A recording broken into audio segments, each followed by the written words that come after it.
अस्सलाम वालेकुम। मौलाना रूम अपनी मसनवी में एक हकायत बयान करते हैं कि एक मर्तबा एक बादशाह अपने खास लोगों के साथ शाही सवारी पे बैठा बाजार से गुजर रहा था कि इसकी नज़र एक कनीज के ऊपर पड़ी।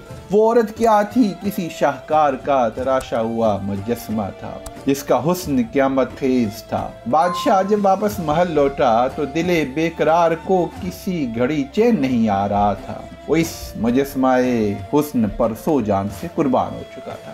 अलगर्ज बादशाह ने मुंह मांगी कीमत देकर उस कनीज के मालिक से उसे खरीद लिया। अभी आंखों ने जी भरकर देखा भी ना था कि चंद दिन के बाद बादशाह के दिल की ये नई मालकन बीमार हो गई। मौलाना रूम फरमाते हैं कि मिसल सादिक है कि गद्दा पास था तो पालान न था, पालान मिला तो गद्दे को भेड़िया ले गया, कूजा था तो पानी न था, पानी मिला तो कूजा टूट गया। बादशाह के साथ भी कुछ इसी तरह का मामला हुआ कि वो कनीज न सिर्फ बीमार हो गई कि बल्कि बादशाह की तरफ एक आंख उठा के नहीं देखती थी। इलाज के लिए हर तरफ से तबीब हजरात आने लगे। हर एक का यही दावा था कि मैं ही मसीह ज़मा हूँ। जब बीमार की कज़ा आती है तो तबीब भी बेवकूफ़ हो जाता है। अपनी महारत और तजर्बों पर नाज करने वाले सारे के सारे तबीब एक एक करके आते गए और अपनी अपनी मुख्तलिफ दवाएं उस मरीज़ के ऊपर आजमाते गए, लेकिन उनमें से किसी का भी इलाज कारगर साबित न हुआ, बल्कि मर्ज बढ़ता गया जो दवा की वाला मामला हो गया। तबीब हजरात अपने अपने नुस्खे आजमा चुके, मगर चांद से चेहरे की रौनक कम से कम होती जा रही थी। अब बादशाह को रुजू इल्लाह के सिवा कोई चारा नजर न आया। फौरन नंगे सर और पांव खाना खुदा की तरफ भागा। सर सजदे में रखकर खूब रोया कि सजदा गाह बादशाह के आंसू से तर हो गई। या अल्लाह, तू दिलों के भेद जानता है। मैंने तबीबों पर भरोसा किया, मेरा कसूर माफ फरमा। मैं क्या अर्ज करूं, तू हमारे असरार से बाखबर है। ऐ हमारी हाजतों की पनाहगाह, मेरी महबूबा को शफा अता फरमा। जब बादशाह ने तहे दिल से नाला और फरियाद की तो रोते रोते बादशाह को ऊँग आ गई। उसकी आंख सो गई मगर किस्मत जाग गई। ख्वाब में बशारत मिली कि कल एक मुसाफिर तेरे पास आएगा, इसके इलाज से तुम्हारी कनीज को शफा होगी। बादशाह बड़ी बेताबी के साथ नौवारद की राह देखने लगा।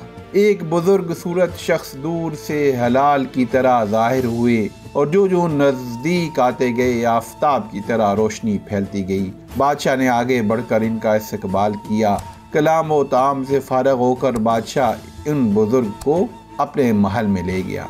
बुजुर्ग तबीब ने मरीज़ा के चेहरे की रंगत और नब्ज़ देखी, बीमारी की अलामत और असबाब के मुताल्लिक गौर किया।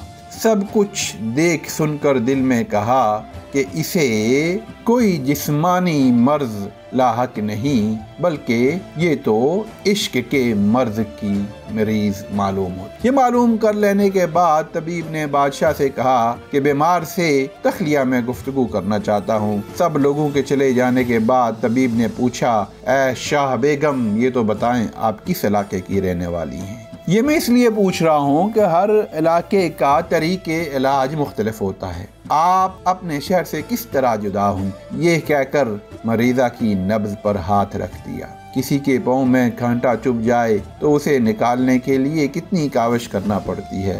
पाँव जानों पे रखकर सुई के सिरे से कांटे का सिर मालूम करते हैं। जब ना मिले तो इसे लब से तर करते हैं। जब पाँव का कांटा ऐसा दुश्वार है निकालना तो दिल का कांटा मालूम करना क्यों कर मुश्किल ना हो। कनीज ने अपनी दास्तान गम बयान करना शुरू कर दी।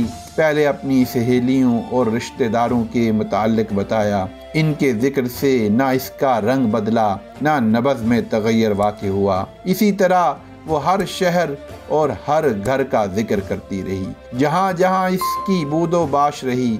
जब कनीज ने समरकंद में आने के मुताल्लिक जिक्र शुरू किया तो समरकंद का नाम लेते ही इसके दिल से आह निकली और आंखों से आंसू जारी हो गए। आंखों की इस रिमझिम में कहने लगी कि जब मैं समरकंद पहुंची तो वहाँ एक ख्वाजा जरगर ने मुझे खरीद लिया। दिया। इस बयान से इसके नब्ज़ की तड़प का पता देने और मुंह की जर्दी और दर्द फराक का हजार करने से उन तबीब कामिल को पता चल गया कि इस मरीज़ा की दुखती रग क्या है, और कनीज़ से ये राज मालूम कर लिया कि वो समरकंद के इस ख्वाजा ज़रगर पे आशिक है। तबीब ने कनीज़ को तसल्ली दी कि इत्मीनान रखिए, तुम जल्द तंदुरुस्त हो जाओगी। तबीब ने बादशाह को बताया कि मैंने मर्ज मालूम कर लिया है, आप किसी तरीके से फलां ज़रगर को समरकंद से यहाँ बुलवा लें। बादशाह सलामत ने अपने 2 खास और समझदार आदमी समरकंद भेजे, जो उस सुनार से जा मिले और उसको इतला दी कि बादशाह तुम्हारी हुनरमंदी का शोहरा सुनकर बहुत खुश हुआ है, इसने तुम्हारे लिए बेशकीमत खिल्लत और मालो ज़र भेजा है। उसकी ख्वाहिश है कि तुम उसके पास आओ, उसके खास मसाहिबों में शामिल हो जाओ। बादशाह की यह इनायत देखकर ज़रगर बहुत खुश हुआ। उसी वक्त अपना सब कुछ छोड़कर इनके साथ जाने के लिए तैयार हो गया। समरकंद का ख्वाजा ज़रगर जब महल पहुंचा तो बादशाह ने उठकर उसकी ताज़ीम की और हुक्म जारी किया कि तुम बेफिक्री के साथ हमारे पास रहो, बादशाहों के लायक सोने के जेवरात और बर्तन तैयार करो। चनाचे वो बड़ी खुशी और दिलजमी के साथ अपने काम में लग गया। बादशाह ने इसके काम को देखकर खुशी का इज़हार किया और कहा कि मैं इसको सिला में तुम्हें अपनी खास कनीज़ अता करता हूँ। चनाचे वही कनीज़ जो इस ज़रगर के फराक में सूख कर कांटा हो गई थी,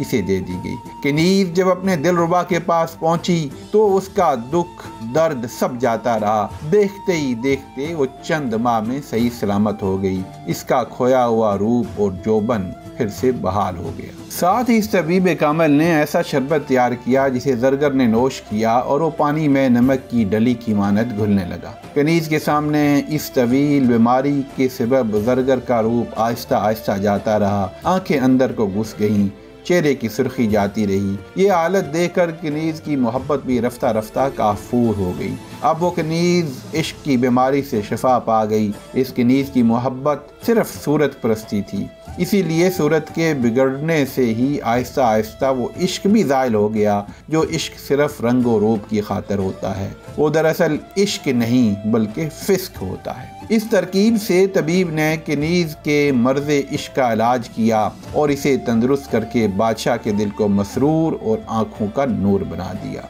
ज़ाहिरी सूरत का इश्क आखिरकार बदनामी और बेइज्जती का मौजब बनता है। माशूक का रंग और रोगन इसकी हलाकत का सबब बनता है। मोर के लिए इसके खूबसूरत पर हलाकत आफरी होते हैं।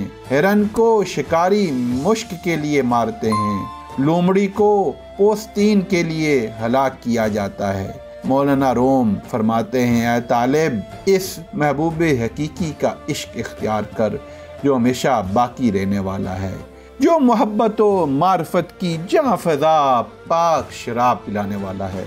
तू मायूसी से ये मत कह कि इस महबूब हकीकी तक मुझ जैसे नालायकों की कैसे रसाई हो सकती है। हदीस शरीफ में हुज़ूर अकरम सल्लल्लाहु अलैहि वसल्लम ने फरमाया कि अल्लाह तबारक व तआला फरमाता है, जो बंदा मेरी तरफ बालश्त भर करीब आता है मैं इसकी तरफ गज़ भर करीब हो जाता हूँ। जो मेरी तरफ चल के आता है मैं दौड़ के उसके करीब हो जाता हूँ। अल्लाह के इश्क और मोहब्बत का दरवाज़ा हर वक्त खुला रहता है। अगर आपको हमारी वीडियो अच्छी लगी तो चैनल को सब्सक्राइब करके बेल आइकन प्रेस कर दें ताकि हर आने वाली नई वीडियो आप तक बर वक्त पहुंचती रहे। शुक्रिया।